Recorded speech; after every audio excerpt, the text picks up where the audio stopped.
دیکھیے جناب، یہ نام نہاد علمی کتابی صاحب جب فدق اور شہادت حضرت فاطمہ زہرا سلام اللہ علیہ سے متعلق ہماری کسی ایک دلیل کا بھی جواب نہ دے سکے، اور بقول ان کے کہ یہ جعلی بات ہے کہ حضرت فاطمہ زہرا سلام اللہ علیہ کے گھر کا دروازہ جلایا گیا ہو، اور اپنے اس نظریے کو ثابت کرنے کے لیے ایک ایسی نئی بات لے کر آئے ہیں جو قرآن سے ہی مطابقت نہیں رکھتی، اور بقول ان کے کہ اس وقت تو گھروں کے دروازے ہی نہیں ہوتے تھے۔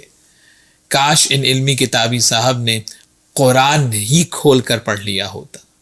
سورہ بقرہ آیت 189 میں ارشاد باری تعالیٰ ہے وَأْتُوا الْبُيُوتَ مِنْ أَبْوَابِهَا، اور اپنے گھروں میں دروازوں سے داخل ہوا کرو۔ جی آپ تو فرما رہے تھے کہ اس وقت تو دروازے ہی نہیں ہوتے تھے، تو پھر قرآن کیسے دروازے کا ذکر کر رہا ہے؟ مجھے حیرت ان افراد پر ہوتی ہے جو اس قسم کی گفتگو سن لیتے ہیں۔ کیا ان میں کوئی ایک بھی پڑھا لکھا شخص موجود نہیں ہوتا؟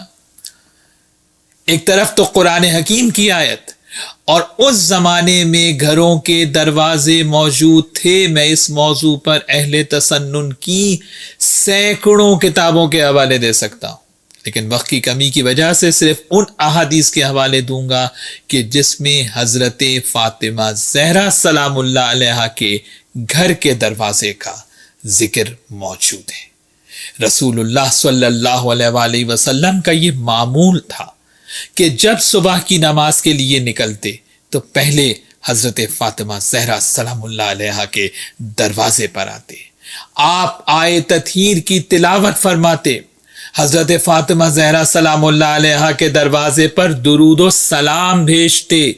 یہ جامع ترمذی کی حدیث ہے، دوسری جلد ہے، حدیث 3206، محمد بن عیسیٰ ترمذی، متوفی 279 ہجری۔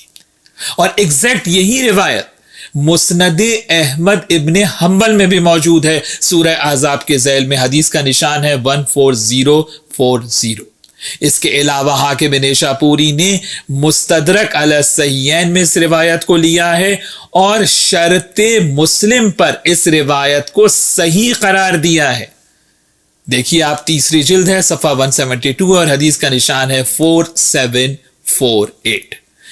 اسی حدیث کو کہ رسول اللہ حضرت فاطمہ زہرا کے گھر کے دروازے پر درود و سلام بھیجتے تھے، یہ نہیں ہے کہ گھر میں جو پردہ لگا ہوتا تھا اس پر درود و سلام بھیجتے تھے۔ ابن اسیر جزری نے اسد الغابہ میں اس روایت کو لکھا، متقی ہندی نے کنز العمال میں، جلال الدین سیوطی نے تفسیر در منصور میں، اور لاتعداد کتب کے اندر یہ حدیث اور یہ روایت موجود ہے۔ اور آپ یہ کہہ رہے ہیں کہ اس زمانے میں دروازے نہیں تھے۔ حیرت ہے مجھے، حدیث سد ابواب، دروازے بند کرانے والی حدیث تو مشہور ہے اہل سنت کی کتابوں میں۔ یہی میں ہمیشہ کہتا ہوں کہ آپ لوگ کم سے کم اپنی کتابیں پڑھنے کی تو زحمت کیا کریں۔ صحیح ترمذی باب 78، حدیث کا نشان 3732، ان رسول اللہ صلی اللہ علیہ وآلہ وسلم امرا بسد الابواب الا باب علی۔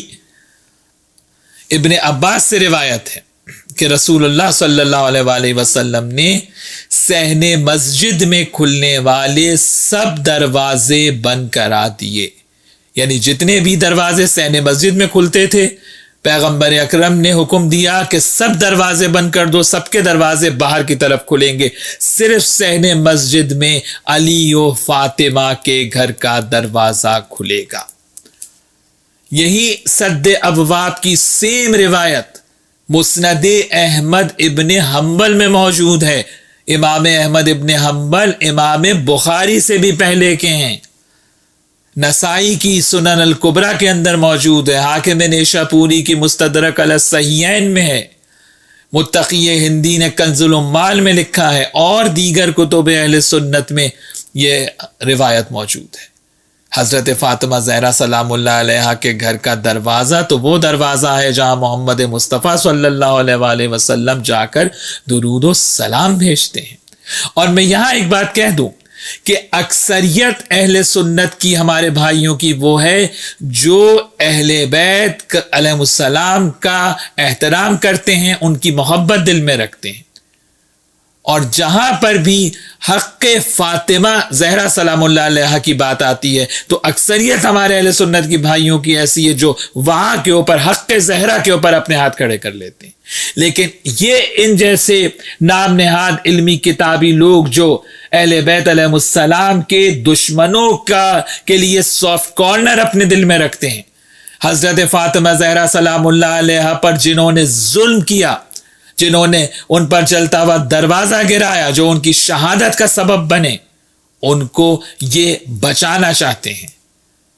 اور میں یہاں پر ایک بات کا اضافہ کر دوں کہ جھوٹ اور فریب سے کام لے کر خدا را ہمارے سادہ لاء اہل سنت بھائیوں کو گمراہ نہ کریں، انہیں خود تحقیق کر کے حق کے راستے کا انتخاب کرنے دیں۔